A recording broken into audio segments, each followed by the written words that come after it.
Prologue, Flaming Dawn. It's funny that the thing I remember the most when I was about to die was of the time when my twin brother and I laid on the ground, looking up to the sky as the maple leaves of multiple colors floating down from the withering branches. It was a snowy night. If he wasn't going to die from the blunt force trauma to his head, he was for sure would die out of hypothermia, but he knew even then that his attacker would not let that happen. Those leaves looked like flames. It was like flames pouring on us that day. And that was the day our parents got divorced and we knew that we would be separated. Things could have been different if that day never ended that way. The attacker wrapped his hand around the neck of the boy, choking him, smiling to himself as he saw the life leaving out of the boy's eyes slowly. He then loosened his grip to let the boy catch his breath, but then tightened the grip again.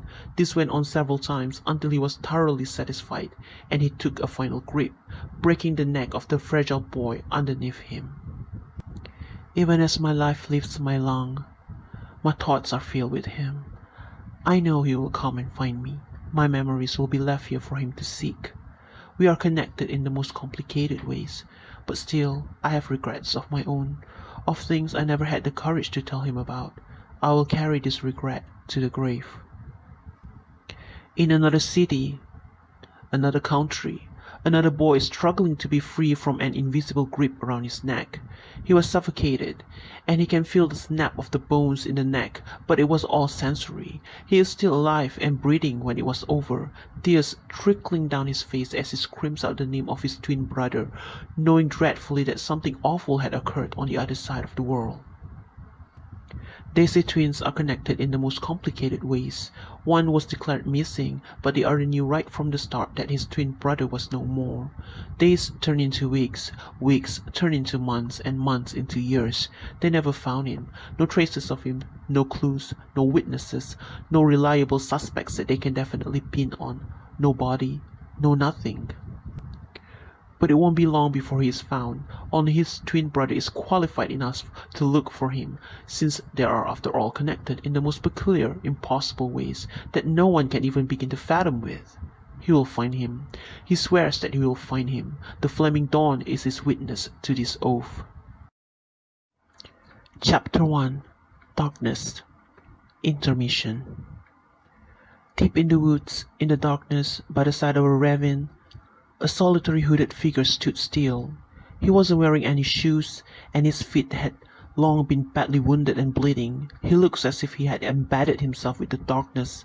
He looks almost inhuman, uncaring to the danger of the night and the steep slope near him. He is breathing heavily due to his exhaustion from running, but the sound of his breathing is swallowed by the sound of the ravine that flows rapidly and dangerously below him. One step away and death will gladly embrace him. "Kirill," he heard a voice calling out to him. He turns around to take a look at a person, despite already recognizing the owner of the voice. The boy, who is taller than himself, looks calm, but he can see in his eyes the madness and obsession that he should have noticed before. "Please, Stefan, let me go." Kirill started to back, while tears flowed down on his face uncontrollably. He wasn't the type to back, and he also wasn't the type to easily shed tears. He was the type to fight back. He never surrendered himself to fate. But this is the first time that he has come to realize how much he has no control over fate, and this is the first time that he is afraid of someone so much that he can feel chills down to the bone. "Come with me." Stefan stretched out his hands toward Kirill. "I will not let you go, not even if you die," he said in a voice that prominently exhibits domination. Kirill hesitates. If he falls into the ravine below, that's death for him, and the end to his story. If he takes the hand that was stretched out towards him, that's also death for him, and the end to his story. But in which way would he rather die then? No, he doesn't want to die. He needs to avenge the death of his twin brother. He must punish the killer. He must take revenge. He looks into the eyes of the boy in front of him, feeling deep hatred and deep loneliness at the same time. Why? Why do things that are supposed to be beautiful turn out this way? Why is it that all beautiful things are lies? Why is it that this boy in front of him is a liar? Why is he an evil soul? Take my hand, or I guarantee you, no one you care about in this world will live a peaceful life. Stepan started to threaten. A few silhouettes began to appear from behind him. Stepan's good friends Andrei, Stanley, and Alberto are there now, along with a few bodyguards. They looked worried but calm. It was as if they knew that Kirill had no choice but to surrender. Kirill is now surrounded, and he has nowhere to run. He gives up. He turns around to look down into the darkness of the ravine below him. He has made many mistakes in his life, but none greater than his choice to fly off to that small town of Krasniy and trust the wrong people. This is the end to his story. It begins with the end, but it is necessary to remember the beginning, where he first stepped into the small town 8 months earlier. Chapter 2. Out of Place. When he walked into the classroom, he stirred up all kinds of emotions from the students in the class. At most, they feel very uncomfortable. What's more prominent about the Eurasian boy, who's in the same age as them, is that he has a pair of deep-set, round eyes with tapered eyelids, containing uneven eye colors, a mixture of brown, gold, and blue. It's a rare mutation called segmental heterochromia. Although it is a mutation, it doesn't make him look hideous at all. Instead, he looks extremely beautiful, and the uneven eye colors make him stand out more, exuding an attractive charm. His hair is dark in color and styled in a pixie cut. Yet under the light they can clearly see a hint of brownish gold shining from the strands of hair. He has thin lips that is quite pale in color, but that does not diminish the fact that this boy is a beauty. But it is not this unparalleled beauty that made the students in class uncomfortable. It is the fact that this boy brings them back to 3 years ago, particularly the sadness of that year when their classmate Kirill Miyamoto had went missing and had never been found since. "I'm Kirill Miyamoto, nice to meet you." The boy at the front of the class introduced himself, with no hint of warmness about him. The students in the class are all separated by tempered glass cubicles for the purpose of social distancing. One class can only carry the 12 students. Despite them all being vaccinated, the whole world had changed due to the pandemic that hit a few years ago. Before entering the school, the students will go through a machine that will disinfect them and their belongings, and then they will go through another machine that will detect their body's temperature and oxygen level in their blood. Once they pass, they can take off their masks and face shields and put them in their respective lockers. Those that did not pass will be sent to the health center immediately to be tested whether they are positive or not with the virus. After school ended, all students are given regulated tasks to help disinfect their class and equipment before leaving the school. It has become a new norm to everyone.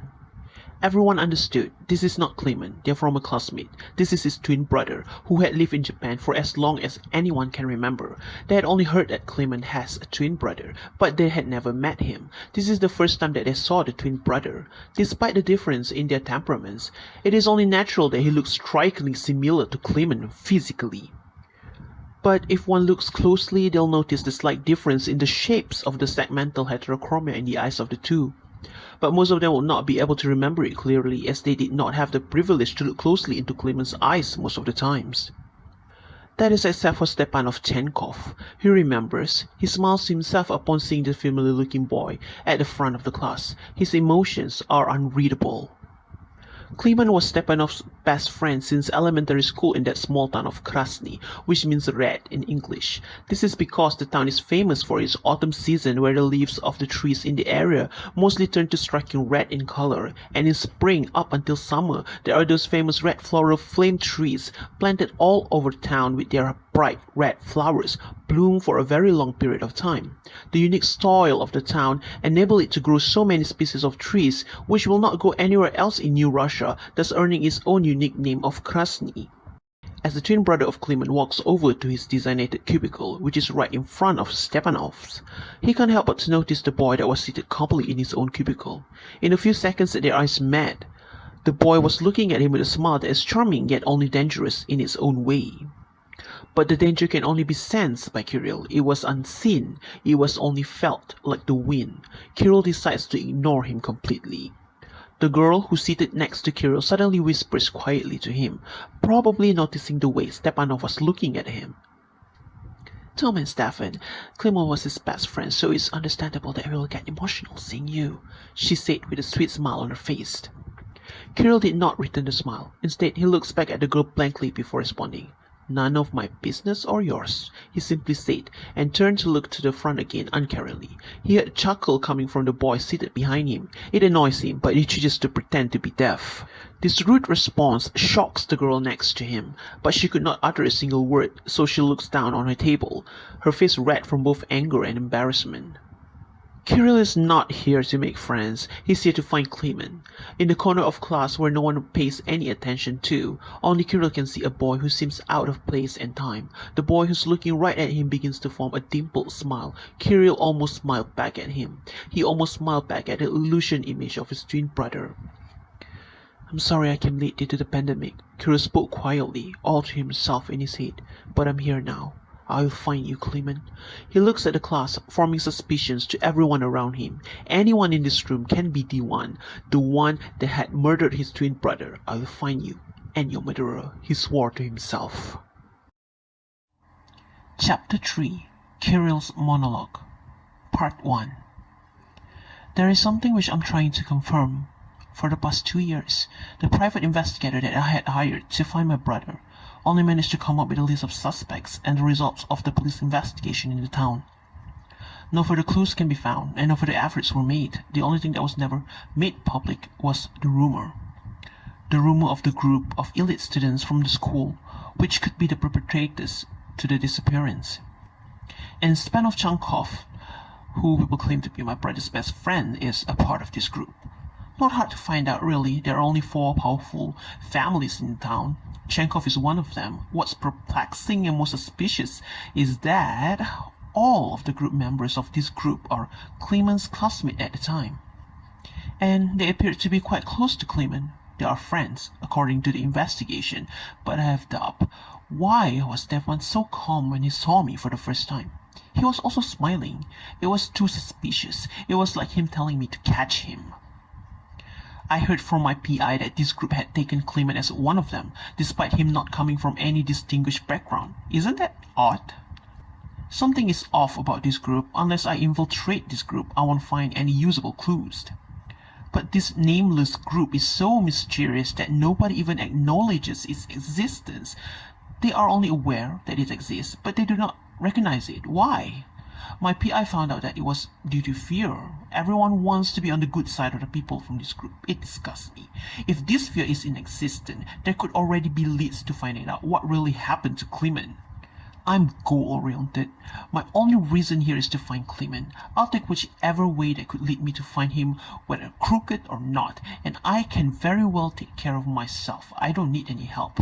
I know I'm the most capable one to find him. After all, I am connected to him. I must find out what they had done to my brother. I must find out what my brother is to them. For me, the biggest suspect of all is them. How am I supposed to start? Should I confront them head on, or should I just infiltrate their nameless, mysterious private group? I don't have a plan yet. I admit I was too impulsive when I decided to fly off here all the way from Tokyo. But I don't want to wait anymore. I have to be strong. I fought all kinds of demons just so that I can get here to find him. All those therapies, medication and struggles would be for nothing if I went back empty-handed. Clement, wait for me. I will see you again, even if it means seeing your bones.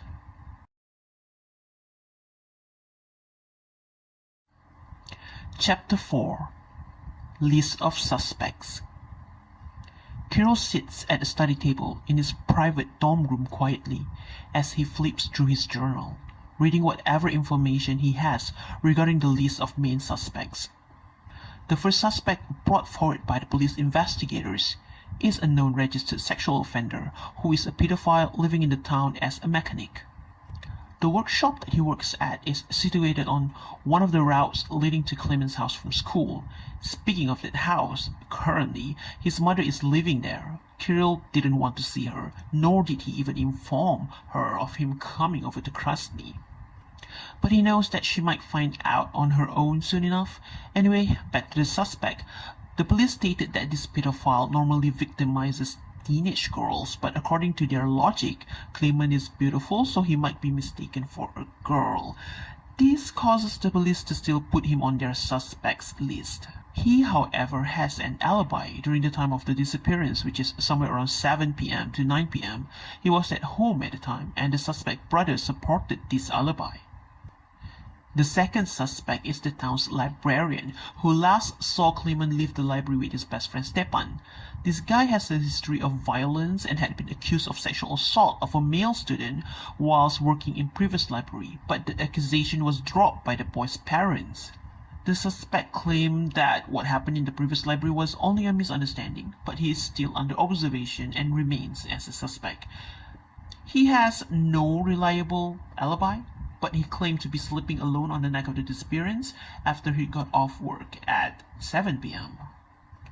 The third suspect is an unknown stalker who had been sending anonymous love letters to Clement, taking his pictures and posting them to him through email, praising how beautiful he looks. Some of the contents of the letters are violent and sexual in nature. The police did not rule out the possibility of the stalker being more than one person due to the numbers of the photos emailed to Clement at the time. Despite being the primary suspect or suspects, the police could not trace the person or persons involved. They therefore have to give up the search after 2 years of investigation, which actually led them nowhere. The last suspect wasn't included in the police list of suspects. It is said that there is a group of elite students in Krasniy High. The 4 confirmed members of the group are Stepanov Chenkov, Andrei Teron, Alberto Rodriguez, and Stanley Weiss. These 4 are rumored to be very close to Clement, that Clement himself might also be a member of this group, despite him not coming from an elite background. How this group selects their members remains a mystery. People even wonder if this group even exists at all, but Kirill's private investigator relayed to him that he gathered this info from a very reliable source that it cannot be dismissed. Police also put them on the suspect list, but it was not made public. The group are known as delinquents at school, and having been the last to have seen Kirill, the police of course have their suspicion towards them. But this matter cannot be brought up since they are from the elite families of the town with parents involved in political parties, government officials, and suspected cartel dealers. They are still under watch list to this day. Kirill's phone suddenly vibrates in the quiet room. He looks at the screen to see a familiar name in kanji characters, calling him with a video call. It was an international call. He feels reluctant to speak to the person right now. Guilt and also misery play a big part in his reluctance, but in the end, he still chooses to slide his finger on the green button of the screen. "Ne taka?" He called out to the person in Japanese, forcing a smile on his face as he looked at the cute-looking boy on the screen. "Daijoubu kana?" he asked in Japanese, and they began to converse with each other about all kinds of things. Their voices filled the quiet room, and slowly turn it from the feeling of loneliness to enjoyment. Chapter 5. Bad Guy Meets Bad Guy. This is Kirill's second day in Krasniy High. His first day was mostly uneventful, minus for the fact that he noticed the boy people claimed to be Clement's best friend was always looking towards him with a smile like a wolf on his face. Kirill is used to being looked at. His distinct features always cause people to look at him, but he is very uncomfortable with the way Stepanov was looking at him. Today is no different. The boy is still always looking at him, but today he notices that there are 3 other boys who are also looking at him. They are the other members of the so-called secret group, but Kirill does not feel intimidated with the way they are looking at him. Only the way Stepanov is looking at him causes him to feel uncomfortable. It was like he had a bad intention towards him. It was like he was a predator, stalking on his prey. Kirill is not the type of person who is easily intimidated by someone. He is not the good guy type of person. He was a delinquent back in his old high school in New Japan. He even owns a tattoo on his left shoulder that covers even some part of his shoulder blade and the upper part of his left chest. It was forbidden for school students to have tattoo, but he didn't care. He already started drinking, watching porn, and had sex at 14 years old. He was always looking for trouble. He joined a gang and occasionally got into fights with kids from other high schools in his old neighborhood. The only thing he never does is drugs. But of course, he wasn't proud of who he was or of what he had done. The tattoo on his body is a constant reminder to him of that bad part of him. He wears it like a sin. Nobody wants to be bad. Nobody was born evil. He doesn't consider himself evil, despite his father always calling him the devil's child.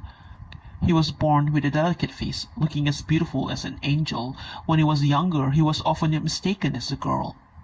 He had met all kinds of people because of this. His father's friends, who were friendly on the outside, but with hands that crawl everywhere they shouldn't when no one was looking. The teacher everyone respected, but turns out to be a pervert who tries to get in his pants. The classmates who call him an alien for being a mixed race, but then tried to pick at his dick in the toilet to see if his size is bigger than theirs. The girls who went crazy for him and chased him like he's a star, but absolutely disregarded his privacy as a human being. He understood then that this world consists of a lot of people with a pretty face but a monstrous heart. That was when he realized that his beauty is accursed. He built a wall. Being bad, a delinquent, a devil's child, being all this is the only way for him to protect himself from them. But in front of Stepanov, he somehow felt exposed for reasons unknown even to himself. It was like he was seen through. He couldn't shake that bad feeling away. Perhaps Stepanov is another kind of bad, one whom he had not known of before. In the back of the classroom, 4 voices intermingle. If one pays attention to them, one can distinguish clearly that these voices belong to the 4 delinquents. Damn it, Clement's twin looks even more beautiful in person. Yeah, it's funny to think that they look the same, but they really felt different, didn't they? I think he looked good tied up to the bed naked. What do you guys think? A ringing of laughter could be heard coming from the 4 boys. I think the 4 of us can share the same meal if that were to happen. No sharing, he's mine. You serious, Stepan? I'm dead serious. If any of you try to pursue him, you're looking for death. After all, he can only be tied up, naked, to the bed by me alone. Wow, someone's heart has been stolen. The 4 of them laugh aloud again. We didn't get to have too much fun with Clement now that his twin brother is here. You're really not gonna share, Stepan? Not sharing, but who says we can't have fun even without sharing him with you guys? Ooh, sounds good. When do we start? It has already started.